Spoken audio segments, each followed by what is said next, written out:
با برنامه اخباری آزادی خوش آمدید که به طور مستقیم پخش می شود. دوام 15 دقیقه من مومین احمدی با شما خواهم بود. امروز 7 اپریل است. نگاه به سرخط خبرها.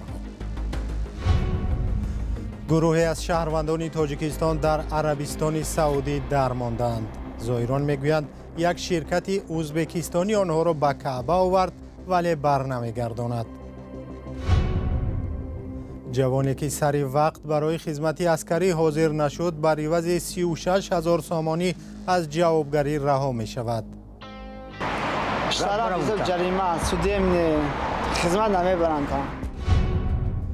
در موسم نوی بوزکشی همان و اسب‌های مقامداران و تاجران تاجیک پیروزی به دست می آورند.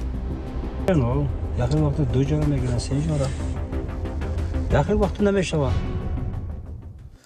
برنامه را با خبر خراب شدن چایخانه تاجیکی راحت در کیف از حمله روزی گذشته روسیه به اوکراین آغاز میکنیم.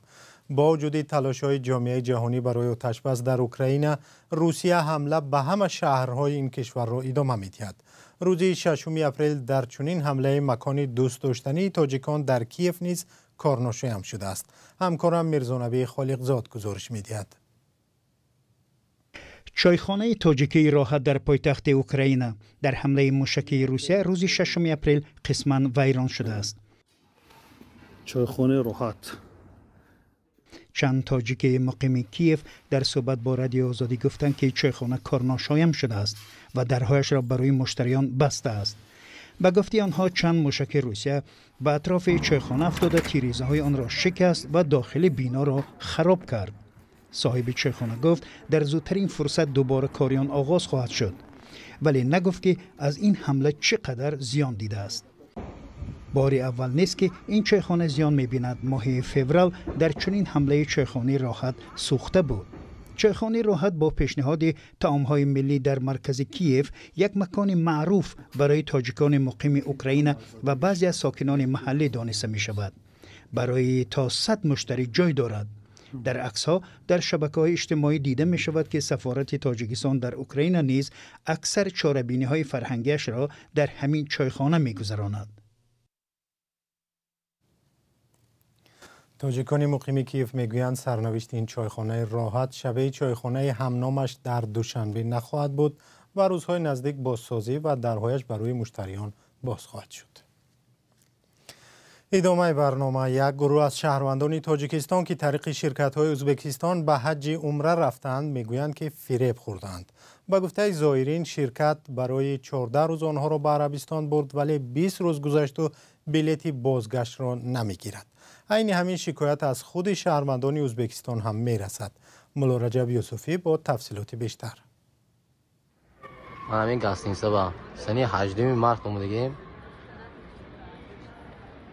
باید یک دویم اپریل ما میبرفتیم.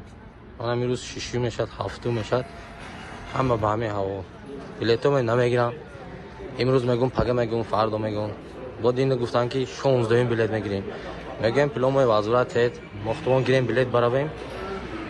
میگم که پول نمیتیم بلیت نیست. اینها زائران تاجیک هستند که به گفته خودشان برای ادای حج عمره رفته در عربستان سعودی سرسان شدند. به گفته مؤلف نوار آنها را شرکت ازبکستانی اخیتور بر عوض $1400 به حج برد. از تاجیکستان بیش از 40 نفر طریق این شرکت به حج عمره رفته حالا در شهر مکه بند ماندند. تلاش‌های ما برای صحبت با نمایندگان شرکت تا این دم به نتیجه بود. آنها به زنگ و پیام‌های ما پاسخ ندادند. سرنوشت زائران ناروشن است. من قودم سرسون سرگردان. من اما قمو بودماس هم سرسون سرگردان میگم. من قودم سرسون ضعیفو در اینجا مارد کام دایم بیرون. بعضی از زائران میگویند که در شهر مکه از مهمانخانه به مهمانخانه میگردند ولی جای دقیق ندارند. مؤلف این نوار میگوید برخلاف وعده شرکت راه بلد ندارند و مجبورند از حساب خود گردند و خرج کنند. اینها گروه دیگر زائران از تاجیکستان و ازبکستان هستند. میگویند که آنها را شرکت جت تریول ازبکستان به حج برده در کوچه پرتاب و برایشان اقلا خوراک نمیدهد. نظر نمایندگان شرکت معلوم نیست. با سبک شدن قاعده‌های ورود به عربستان، شماره داوطلبان حج عمره از کشورهای مسلمانی از جمله تاجیکستان زیاد شد.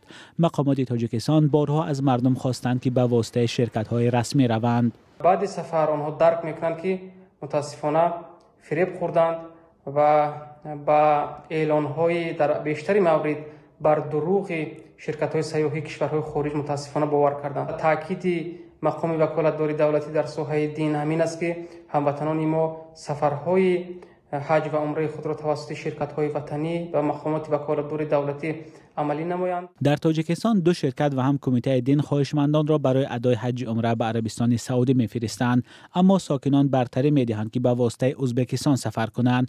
ارزان بودن نرخ دلیل اساسی سفر به واسطه ازبکستان گفته می‌شود.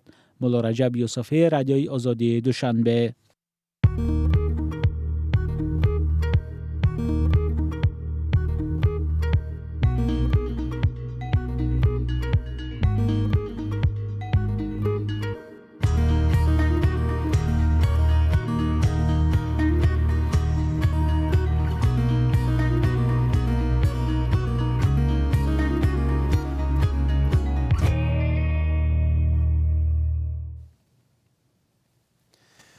یک جوان از ناحیه ظفرآباد ولایت سوخت با اتهام سرکشی از خدمت حربی هم جریمه شده است و هم باید به ارتش برده شود.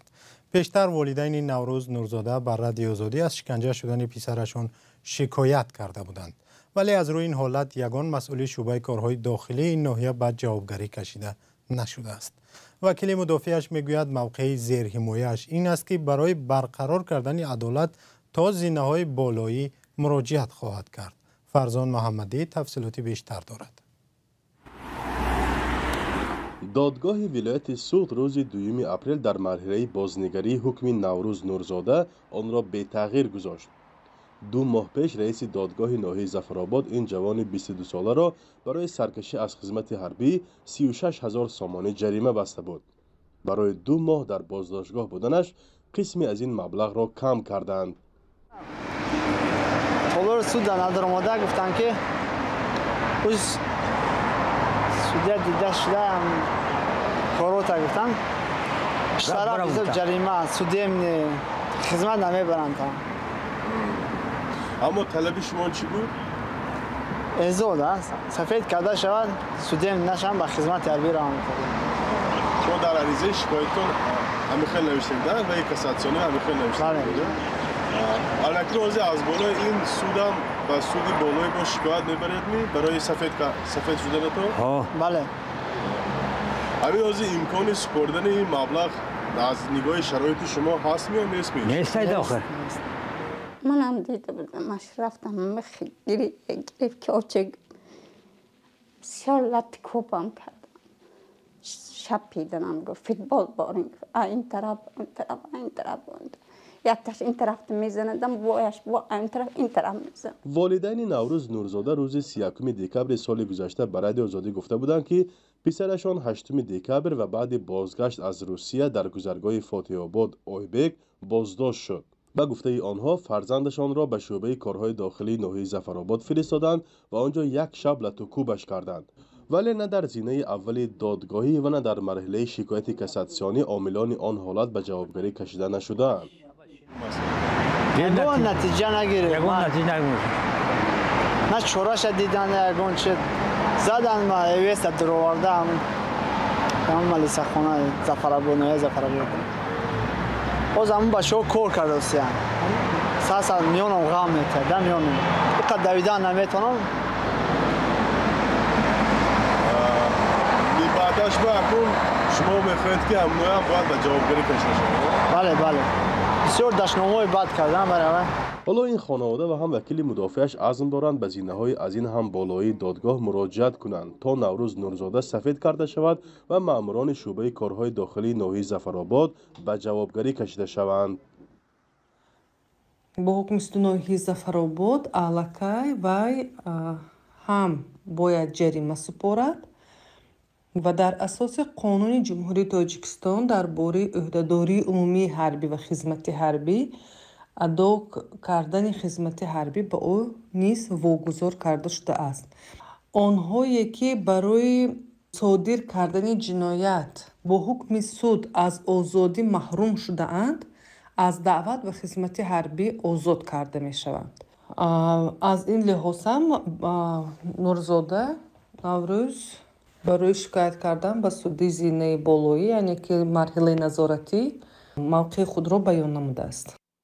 این بازداشت و شکنجه و جریمه شدن نوروز نورزاده در حالی است که به گفته خودش و هم نزدیکانش او نیت فرار از ارتش را نداشته است، بلکه از ناچاری برای کار به روسیه رفته بود. حالا هم می‌خواهد آن نیتش را عملی کند، ولی تنها در حالی که دادگاه او را حق برآورد. شکایت‌ها از شکنجه در تاجیکستان سالهای گذشته نیز ثبت شده است. در بعضی موارد کارمندان نهادهای قدرتی برای شکنجه جزا می‌گیرند، اما در حالت‌های دیگر کسی مجازات نمی‌شود. تاجیکستان به سبب بدرفتاری و شکنجه گمانبران در بازداشتگاه‌ها همیشه تنقید می‌شود. فرزا محمدی، رادیو آزادی، شهر خوجند. برمیگردیم با یک موضوع دیگر. بزکشی از کمترین مسابقه یا مراسم در تاجیکستان است که قانونی تنظیم رسم و اینها آن را محدود نکرده است. این معرکه هم اکثرا جولانگاه اسبانی منصبداران و تاجران تاجیک شده است. در ولایت ختلان هم در جشن نوروز معرکه بزکشی برگزار شد و اکثر اسبانی که در این پایگاه حضور داشتند از نزدیکان امامعلی رحمان پرزیدنت تاجیکستان بودند. همکارم کیومر سیاتات در این باره گزارش تهیه کرده است. در سبقت‌های بزکشی اسبی منصبداران و شخصانی نزدیک بر رئیس جمهوری تاجیکستان نیز شرکت می‌کنند. باشکو و شاهین لقب دو اسبی انوشیروان پسر رستم امامعلی و نبیره امامعلی رحمان در نبردهای چاواندازی امساله بیشتر از دیگران نامبر شدند. سال گذشته دو اسبی او با نام‌های آرزو و سپارتاک نیز شرکت می‌کردند. در سبقت بزکشی امسال حاجی اکبر چوانداز جوان از شهر حصار اسب‌های نبیره پرزیدنت رحمان را به میدان برآورد. در سبقتی که اول ماه اپریل در پیوند به عید نوروز در ناحیه کوشانیان برگزار شد، اسب‌های نزدیکان پرزیدنت و منصبداران دیگر تاجیک جایزه‌های زیاد گرفتند. شارح بزکشی اعلام داشت که اسب اسماعیل محمد ظاهر نبیره دیگر امامعلی رحمان با لقب رمبو برنده شده به چواندازش همچون تحفه گاو و اشتر و پول دادند. همچنین از اسب‌های طاهر نقشوف پسر امرالدین نقشوف خواهرزاده همسر پرزیدنت امامعلی رحمان و مدیر شرکت استخراج طلای نقش و فتح‌الله صاحبوف پسر حاجی شریف صاحبوف خدای پرزیدنت نام برده شد.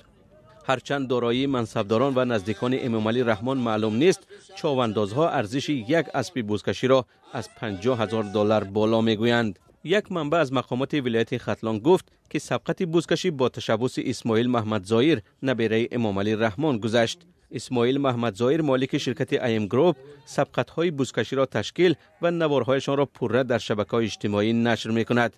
تماشابینان نام سازمان دهنده سبقت را نمی‌گیرند، ولی آنها را شخصان زور میگویند. منظورشان از زور یعنی صاحبکار و منصبدار. این همین زور اگر که بلد کنه تمام کنه هر طور همین نوروزی نمیشه. این راننده انتظار انجام سبقت بزکشی است. اسب‌ها را برگردانده به ناحیه یاوان میبرد. میگیرن یخی وقت 2 جا میگیرن 3 جا یخی وقت نمیشه. این راننده از گفتن مالکان اسب‌ها خودداری کرد، ولی چاواندازها گفتند که اسبی منصبداران را با ماشین‌های مخصوص به سبقت‌ها میبرند. در شبکه‌های اجتماعی زیاد گفته می‌شوند که صاحبان این جانوران آنها را با بادام و پیسته و خوراک‌های مخصوص پرورش می‌کنند.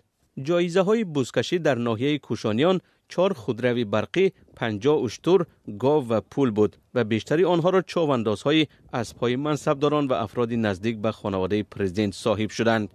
در تاجیکستان هر سال از میانه‌های زمستان تا میانه‌های بهار بزکشی تشکیل می‌شود. برنامه با پایان رسید. سپاس که ما را همراهی کردید. خبرهای از این بیشتر را در سامانه آزادی آرک و صفحه‌های ما در فیسبوک و اینستاگرام، تیک تاک و تلگرام و یوتیوب و ایکس و ادنکلاسنیکی پیدا کنید. تا برنامه‌های دیگر، خدا نگهدار.